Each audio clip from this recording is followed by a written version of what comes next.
I'm Nick from Audio Biz. We're here today at the Rane booth. I'm here with DJ Big Wiz, and we're here to check out the new TTM 57 Mark II. Thanks. Yeah, so this is Rane's new mixer, the TTM 57 Mark II. For anybody familiar with the old 57, which was a classic mixer, this is going to be really intuitive and familiar. You still have your kill switches that you had on the 57, so a temporary kill to kill the frequency of the lows, mids, and highs. If you want to lock that in place instead of just having it as a temporary toggle, you can hold your shift button down and press that and it'll lock it into place. You can also still use the knobs to fade the frequency in and out, but if you just want to cut it out real quick, you can use the buttons. The shift button does a lot of extra double duty basically on some of the other functions. You also have a Q samples button here that switches these buttons in between triggering your Q points and your SP6 samples. And you can see we have true RGB lighting under the pads now. So the colors you see here are going to represent the same colors you have in your track. So it's going to reflect, so you'll know exactly which one is triggering which Q and such. When you press the Q samples button, it switches between Qs and samples, and now you're controlling your SP6 sample player. We pull that up real quick so you can see it. We got it.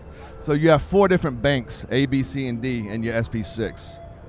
So with the bank buttons on the outsides of the strip here, I can scroll through my different banks, and then I can use the buttons in the middle, the 6 buttons, to trigger my samples. And they light up if there's a sample in that slot. So I know that there's 6 samples in this bank, bank A. Over here, I know there's 5 samples. There's none on bank C, and on D there's 4. And you can see exactly where they are. So you're not having to remember, like, is there something on this pad? Or deleting a Q is as simple as holding down Shift and hitting the Q button you want to delete. And if you want to reset that Q, well, let's just delete this one. So hold down Shift, now that's deleted. If I want to reset a Q, it's as simple as just hitting the button and your Q is set again. These buttons are super responsive. Rane actually developed these buttons themselves. They're really good. You also have your library scroll, so you can scroll through your tracks from the mixer, and when you get to a song you want to play, just press down on the button and it'll load that track automatically. And you have one on each side, obviously, for right and left. You can also hold the shift button and click down on that knob, and it'll jump back to your crates. So now you can scroll to a different crate, and when you get to the crate you want, you can press down on it and it goes back into the songs into the crate. So to access all your tracks and crates, you never have to leave the mixer. You also have your loops and loop rolls. You can use this knob to set the parameter of the loop if you want a 2-bar loop, 1-bar loop, whatever it is. And when you press down on it, it's going to set that loop on the track. If you want to just do a quick roll, you can hit the loop roll button, and you can do your loop rolls right there. The effects, the old TTM 57 have built-in effects in the mixer.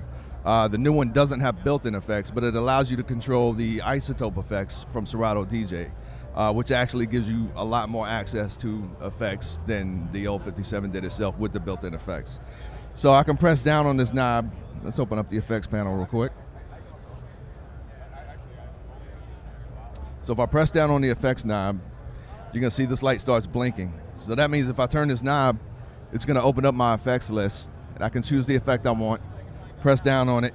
Now that effect's loaded. I can turn that effect on, change the parameter of that effect. And if I want to change the beats of that effect, I can hold Shift and press down on the knob, and now that's letting me change the beats of the effect. So again, to control your effects, all your tracks, your loops, your cues, your samples, you never have to leave the mixer to do most of anything you're going to want to do.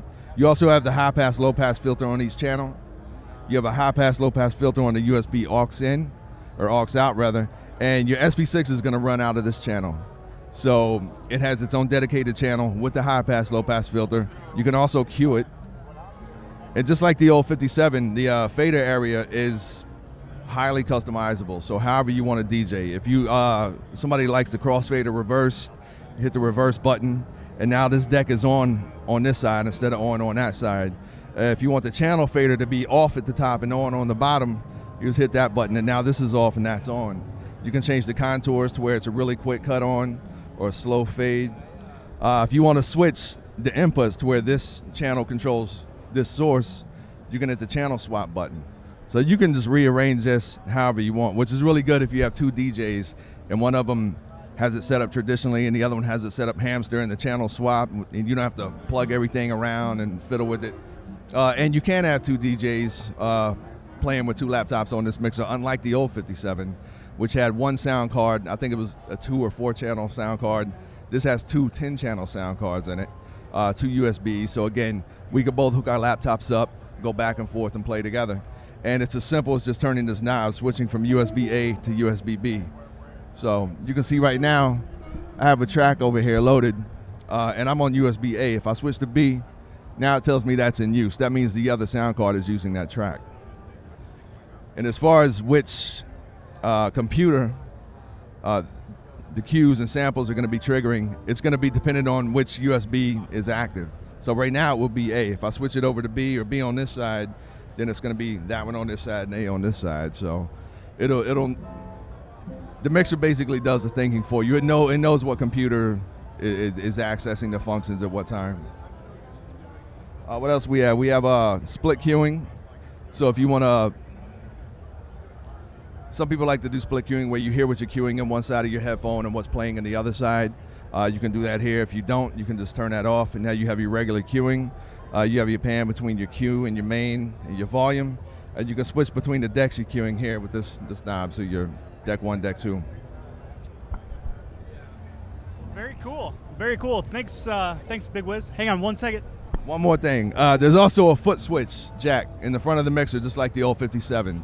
So if you have a 3-button foot switch, you can plug that in and assign those buttons to control different features within the software as well. So if you're a scratch guy that likes to turn key lock off when you scratch, you can set that up, turn that off with your foot, do your scratching. When you go back in to let it mix, turn key lock back on. So yeah, it's just, there's a whole lot of fun stuff you can do here, man. Well, thank you very much, Big Wiz. Hi, my name is Nick. I'm from Audio Biz. We're here at the Rane booth at NAMM 2015. I'm here with Zach from Rane. Going to be here demoing the MP 2015. Hi, Zach. Hi, how are you? Good. Good. Yeah, we're having a good show. This super excited and ecstatic to be announcing this mixer. It holds a very special place in my heart. This is my dream mixer. So I'm thankful that I work for a company that's able to make those dreams happen. Essentially, it's a throwback to the old MP 2016. You know, the 19-inch rack rotary mixer that everyone loved. We wanted to revamp that and bring it into today's world. Give all the DJs what they need in today's world, plus some things that maybe they didn't know they needed. So we really think we nailed it on this mixer. It's the best mixer Rane's ever built, and that says a lot in Rane's extended history of building mixers. So that says a lot right there. The main key points on this, we really wanted to design this mixer so that any DJ could walk up to it and understand it. We wanted it to be a simple mixer, but just extremely powerful. We wanted it to be the best sounding, most durable mixer on the planet. And like I said, I really think we nailed it. What's different about this mixer, aside, it has all the familiar stuff that a DJ mixer would have, but what's different is it has there's a few things. The filtering system on this mixer is unlike any other. You get kind of the best of both worlds between the DJM 900 and the Zone 92 in that you have a 3-way filter. So you have a full pass high pass and a full rotation low pass, and then you have the low pass combo that Pioneer and mixers have. Then you have an on-off button for the filter. So the filtering system is unlike anything else. You get those filters on each channel, then you get a resonance control over here on the right side of the mixer that controls all the resonance for all the filters. If you look to the right side of this mixer, there's this 5th channel over here that at first you're like, well, what's that? This 5th channel is just like any mixing bus that you see on a console in a studio. It's never been needed on DJ mixers before until AutoSync and people using multiple decks with Ableton or playing on 4 CD players. For me, I use 4 decks of Tractor. So this is a really exciting feature that's never been on a mixer before.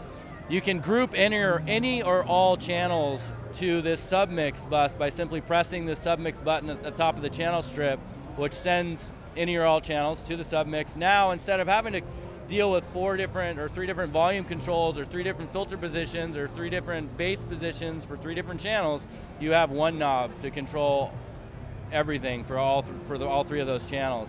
It's completely transparent as well. Once you press that submix button, the audio comes over completely transparent. There's no hiccups, there's no weirdness, no phasing, none of that. So that's amazing. I've needed that in a DJ mixer for a really long time.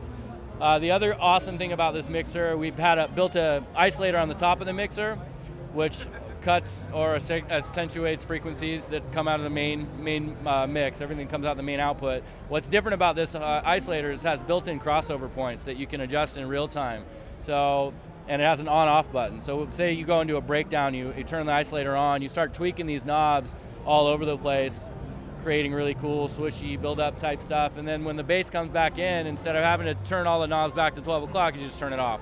Awesome. So that's a really powerful thing.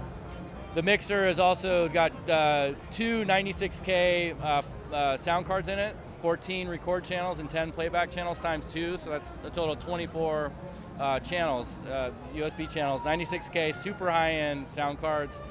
We also made sure that we spared no expense with the phono preamps because we knew that this mixer was going to appeal to the vinyl purists, CDJs, and computer guys, but we really wanted to make sure it was going to sound good for those vinyl purists. So that's the main ish with this mixer. I really think it's going to make a huge impact on, in particular, the techno house scene, and I can't wait to see these in clubs.